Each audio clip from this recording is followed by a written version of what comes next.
ಎಲ್ಲರಿಗೂ ನಮಸ್ಕಾರ ಸ್ನೇಹಿತರೆ. ಗೃಹಲಕ್ಷ್ಮಿ ಯೋಜನೆಯ 24 ಮತ್ತು 25ನೇ ಕಂತಿನ ಮಾಹಿತಿಗೆ ನಿಮ್ಮೆಲ್ಲರಿಗೂ ಕೂಡ ಸ್ವಾಗತ. ಇವತ್ತು ನಮ್ಮ ರಾಜ್ಯ ಸರ್ಕಾರದ ಕಡೆಯಿಂದ 24 ಮತ್ತು 25ನೇ ಕಂತಿನ ಹಣಕ್ಕೆ ಭರ್ಜರಿ ಗುಡ್ ನ್ಯೂಸ್ ಬಂದಿರುವಂತದ್ದು ಸ್ನೇಹಿತರೆ. 24 ಮತ್ತು 25ನೇ ಕಂತಿನ 4,000 ರೂಪಾಯಿ ಹಣ ಏನಿದೆ ಅದು ಜಮಾ ಆಗೋಕೆ ಕ್ಷಣಗಣನೆ ಶುರುವಾಗಿದೆ ಅಂತಾನೆ ಹೇಳ್ಬೋದು. ಇದರ ಬಗ್ಗೆ ಕಂಪ್ಲೀಟ್ ಮಾಹಿತಿ ಈ ಒಂದು ವಿಡಿಯೋದಲ್ಲಿ ಇರುತ್ತೆ ಸ್ನೇಹಿತರೆ. ವಿಡಿಯೋನ ತಪ್ಪದೆ ಸಂಪೂರ್ಣವಾಗಿ ಕೊನೆ ತನಕ ನೋಡಿ. ವಿಡಿಯೋನ ಯಾರು ಕೂಡ ಸ್ಕಿಪ್ ಮಾಡಬೇಡಿ. ಎಲ್ಲ ಗೃಹಲಕ್ಷ್ಮಿ ಯೋಜನೆಯ ಫಲಾನುಭವಿಗಳಿಗೆ ಭರ್ಜರಿ ಅಂದರೆ ಭರ್ಜರಿ ಗುಡ್ ನ್ಯೂಸ್ ಇದೆ ಅಂತಾನೆ ಹೇಳ್ಬೋದು. ಹೌದು ಸ್ನೇಹಿತರೆ, ಈ ಒಂದು ವಿಡಿಯೋದಲ್ಲಿ ನಿಮ್ಮೆಲ್ಲರಿಗೂ ಕೂಡ ನಾನು 24 ಮತ್ತು 25ನೇ ಕಂತಿನ ಗೃಹಲಕ್ಷ್ಮಿ ಯೋಜನೆಯ 4,000 ರೂಪಾಯಿ ಹಣ ಏನಿದೆ ಅದು ಮೊದಲನೇ ಹಂತದಲ್ಲಿ ಯಾವೆಲ್ಲ ಜಿಲ್ಲೆಗಳಿಗೆ ಮೊದಲು ಜಮಾ ಆಗುತ್ತೆ ಅನ್ನೋದನ್ನ ತಿಳಿಸ್ಕೊಡ್ತೀನಿ ಸ್ನೇಹಿತರೆ. ಹಾಗೆಯೇ 24 ಮತ್ತು 25ನೇ ಕಂತಿನ ಹಣದ ಬಗ್ಗೆ ಮುಖ್ಯವಾದ ಮಾಹಿತಿಯನ್ನು ಕೂಡ ತಿಳಿಸ್ಕೊಡ್ತೀನಿ. ಅದಕ್ಕೂ ಮುಂಚೆ ನೀವೇನಾದರೂ ನಮ್ಮ ಕನ್ನಡ ನ್ಯೂಸ್ ಒನ್ ಚಾನಲ್ಗೆ ಮೊದಲನೇ ಸಲ ಭೇಟಿ ಕೊಟ್ಟಿದ್ರೆ ದಯವಿಟ್ಟು ಸಬ್ಸ್ಕ್ರೈಬ್ ಮಾಡ್ಕೊಳ್ಳಿ ಸ್ನೇಹಿತರೆ. ಇದೇ ರೀತಿ ಎಲ್ಲ ಗೃಹಲಕ್ಷ್ಮಿ ಯೋಜನೆಯ ಮಾಹಿತಿಗಳನ್ನ ನಿಮಗಾಗಿ ಪ್ರತಿದಿನ ಕೊಡ್ತಾ ಹೋಗ್ತೀನಿ. ಹಾಗೆಯೇ ಈ ಒಂದು ವಿಡಿಯೋಗೆ ಲೈಕ್ ಕೊಡೋ ಮೂಲಕ ಸಪೋರ್ಟ್ ಕೂಡ ಮಾಡಿ. 24 ಮತ್ತು 25ನೇ ಕಂತಿನ ಗೃಹಲಕ್ಷ್ಮಿ ಯೋಜನೆಯ ಹಣದ ಬಗ್ಗೆ ನಮ್ಮ ಕರ್ನಾಟಕ ರಾಜ್ಯ ಸರ್ಕಾರದಿಂದ ಒಂದು ಭರ್ಜರಿ ಗುಡ್ ನ್ಯೂಸ್ ಬಂದಿರುವಂತದ್ದು ಸ್ನೇಹಿತರೆ. ಹೌದು ಸ್ನೇಹಿತರೆ, ನಮ್ಮ ಕರ್ನಾಟಕ ರಾಜ್ಯ ಸರ್ಕಾರ 24 ಮತ್ತು 25ನೇ ಕಂತಿನ 4,000 ರೂಪಾಯಿ ಹಣದ ಬಗ್ಗೆ ಒಂದು ಭರ್ಜರಿ ಗುಡ್ ನ್ಯೂಸ್ ಕೊಟ್ಟಿದ್ದಾರೆ ಅಂತಾನೆ ಹೇಳ್ಬೋದು. ಅದೇನಪ್ಪಾ ಅಂದ್ರೆ 24 ಮತ್ತು 25ನೇ ಕಂತಿನ ಗೃಹಲಕ್ಷ್ಮಿ ಯೋಜನೆಯ ಹಣ ಏನಿದೆ ಅದು ನಾಳೆಯಿಂದ ಅಂದ್ರೆ ಇದೇ ಡಿಸೆಂಬರ್ ತಿಂಗಳಿಂದ ಎಲ್ಲಾ ಫಲಾನುಭವಿಗಳ ಖಾತೆಗಳಿಗೆ ಬಿಡುಗಡೆ ಮಾಡುವಂತಹ ಪ್ರೋಸೆಸ್ ಸ್ಟಾರ್ಟ್ ಆಗುತ್ತೆ ಅನ್ನುವಂತ ಗುಡ್ ನ್ಯೂಸ್ ಸಿಕ್ಕಿದೆ ಸ್ನೇಹಿತರೆ. ಹೌದು ಸ್ನೇಹಿತರೆ, 24 ಮತ್ತು 25ನೇ ಕಂತಿನ ಗೃಹಲಕ್ಷ್ಮಿ ಯೋಜನೆಯ ಹಣ ಏನಿದೆ ಅದು ಮೊದಲನೇ ಹಂತದಲ್ಲಿ ಸುಮಾರು 20 ಜಿಲ್ಲೆಗಳಿಗೆ ಜಮಾ ಮಾಡಲು ರಾಜ್ಯ ಸರ್ಕಾರ ಮುಂದಾಗಿದೆ ಅಂತಾನೆ ಹೇಳ್ಬೋದು ಸ್ನೇಹಿತರೆ. ಈಗ ಯಾವೆಲ್ಲ ಜಿಲ್ಲೆಗಳಿಗೆ ಮೊದಲನೇ ಹಂತದಲ್ಲಿ 24 ಮತ್ತು 25ನೇ ಕಂತಿನ 4,000 ರೂಪಾಯಿ ಗೃಹಲಕ್ಷ್ಮಿ ಯೋಜನೆ ಹಣ ಏನಿದೆ ಅದು ಜಮಾ ಆಗುತ್ತೆ ಅನ್ನೋದನ್ನ ನೋಡ್ತಾ ಹೋಗೋಣ ಬನ್ನಿ ಸ್ನೇಹಿತರೆ.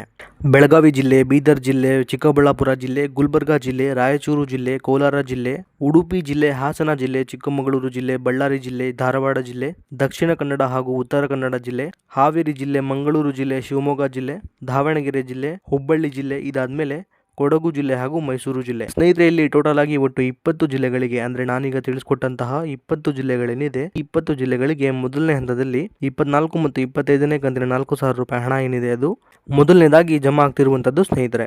ಈಗ ಇಲ್ಲೊಂದು ಕ್ಲಾರಿಟಿನ ಕೊಡ್ತೀನಿ ಸ್ನೇಹಿತರೆ ನಾನು ನಿಮಗೆ. ಅದೇನಪ್ಪಾ ಅಂದ್ರೆ ಈಗ ನಾನು ನಿಮಗೆ ತಿಳಿಸ್ಕೊಟ್ಟಿರುವಂತಹ 20 ಜಿಲ್ಲೆಗಳೇನಿದೆ ಈ 20 ಜಿಲ್ಲೆಗಳಲ್ಲಿ ಸಂಪೂರ್ಣವಾಗಿ 24 ಮತ್ತು 25ನೇ ಕಂತಿನ 4,000 ರೂಪಾಯಿ ಗೃಹಲಕ್ಷ್ಮಿ ಯೋಜನೆಯ ಹಣ ಏನಿದೆ ಅದು ಎಲ್ಲಾ ಫಲಾನುಭವಿಗಳ ಖಾತೆಗಳಿಗೆ ಒಟ್ಟಿಗೆ ಜಮಾ ಆಗುವುದಿಲ್ಲ ಸ್ನೇಹಿತರೆ. ಇದರ ಬದಲಾಗಿ ಹಂತ ಹಂತವಾಗಿ ಈ ಡಿಸೆಂಬರ್ ತಿಂಗಳ 25ನೇ ತಾರೀಕು ಮುಗಿಯೋದ್ರೊಳಗೆ ಎಲ್ಲಾ ಫಲಾನುಭವಿಗಳಿಗೆ ಜಮಾ ಆಗೋಕೆ ಶುರುವಾಗುತ್ತೆ ಸ್ನೇಹಿತರೆ.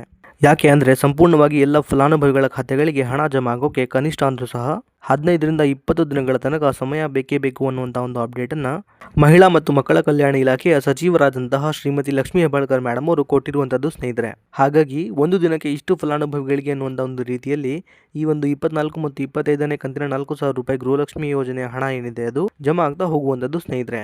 ನಾನೀಗ ತಿಳಿಸ್ಕೊಟ್ಟ ಹಾಗೆ 15ರಿಂದ 20 ದಿನಗಳ ಒಳಗೆ ಈ ಒಂದು ಗೃಹಲಕ್ಷ್ಮಿ ಯೋಜನೆಯ 24 ಮತ್ತು 25ನೇ ಕಂತಿನ ಹಣ ಏನಿದೆ ಅದು ಜಮಾ ಆಗ್ತಾ ಹೋಗುವಂಥದ್ದು ಸ್ನೇಹಿತರೆ. ಆದರೆ 1 ಅಥವಾ 2 ದಿನದಲ್ಲಿ ಹಣ ಜಮಾ ಆಗಲಿಕ್ಕೆ ಸಾಧ್ಯ ಇಲ್ಲ. ಇದಿಷ್ಟು ಮಾತ್ರ ಕ್ಲಾರಿಟಿ ನೀವು ತಗೋಬೇಕಾಗತ್ತೆ. ಇನ್ನು ಉಳಿದಂತಹ ಜಿಲ್ಲೆಗಳಿಗೆ 22 ಮತ್ತು 23ನೇ ಕಂತಿನ ಹಣ ಯಾವಾಗ ಬರುತ್ತೆ ಅಂತ ಸಾಕಷ್ಟು ಜನ ಕಮೆಂಟ್ ಮಾಡ್ತಾ ಇದ್ರಿ ಸ್ನೇಹಿತರೆ. ಅಂತಹ ಎಲ್ಲ ಫಲಾನುಭವಿಗಳಿಗೆ ಹೇಳೋದೇನೆಂದ್ರೆ 22 ಮತ್ತು 23ನೇ ಕಂತಿನ ಹಣ ಏನಿದೆ ಅದು ನವೆಂಬರ್ ತಿಂಗಳ ಮೊದಲನೇ ವಾರ ಹಾಗೆಯೇ ಕೊನೆ ವಾರದಲ್ಲಿ ಜಮಾ ಆಗೋಕೆ ಶುರುವಾಗಿರುವಂಥದ್ದು ಸ್ನೇಹಿತರೆ. ಈ ಒಂದು ಹಣ ಏನಿದೆ ಅದು ಎಲ್ಲ ಮಹಿಳಾ ಫಲಾನುಭವಿಗಳ ಖಾತೆಗಳಿಗೆ ಜಮಾ ಆಗೋಕೆ ಸ್ವಲ್ಪ ಸಮಯ ಹಿಡಿಯುತ್ತೆ ಸ್ನೇಹಿತರೆ. ಆದ್ದರಿಂದ ನಿಮ್ಮ ಖಾತೆಗಳಿಗೂ ಸಹ ಈ ತಿಂಗಳ ಒಳಗೆ 22 ಮತ್ತು 23ನೇ ಕಂತಿನ ಹಣ ಏನಿದೆ ಅದು ಆದಷ್ಟು ಬೇಗ ಜಮಾ ಆಗುತ್ತೆ ಸ್ನೇಹಿತರೆ.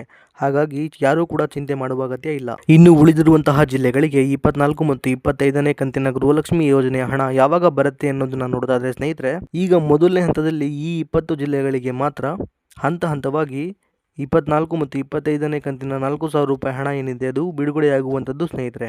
ಹಾಗೆಯೇ ಬಾಕಿ ಇರುವಂತಹ ಎಲ್ಲ ಜಿಲ್ಲೆಗಳಿಗೂ ಕೂಡ ಈ ಜಿಲ್ಲೆಗಳ ಫಲಾನುಭವಿಗಳಿಗೆ ಹಣ ಜಮಾ ಆಗುವ ಪ್ರೋಸೆಸ್ ಮುಗಿದ ನಂತರ ಬಾಕಿ ಇರುವಂತಹ ಎಲ್ಲ ಜಿಲ್ಲೆಗಳಿಗೂ ಕೂಡ 24 ಮತ್ತು 25ನೇ ಕಂತಿನ 4,000 ರೂಪಾಯಿ ಹಣ ಏನಿದೆ ಅದು ಜಮಾ ಆಗೋಕೆ ಶುರುವಾಗುವಂಥದ್ದು ಸ್ನೇಹಿತರೆ. ಇದಿಷ್ಟು ಕೂಡ ಇವತ್ತಿನ ಮಾಹಿತಿಯಾಗಿತ್ತು ಸ್ನೇಹಿತರೆ. ಇದೇ ರೀತಿ ಎಲ್ಲ ಗೃಹಲಕ್ಷ್ಮಿ ಯೋಜನೆಯ ಹೊಸ ಮಾಹಿತಿಗಳಿಗಾಗಿ ನಮ್ಮ ಕನ್ನಡ ನ್ಯೂಸ್ ಒನ್ ಚಾನಲ್ನ ದಯವಿಟ್ಟು ಸಬ್ಸ್ಕ್ರೈಬ್ ಮಾಡ್ಕೊಳ್ಳಿ.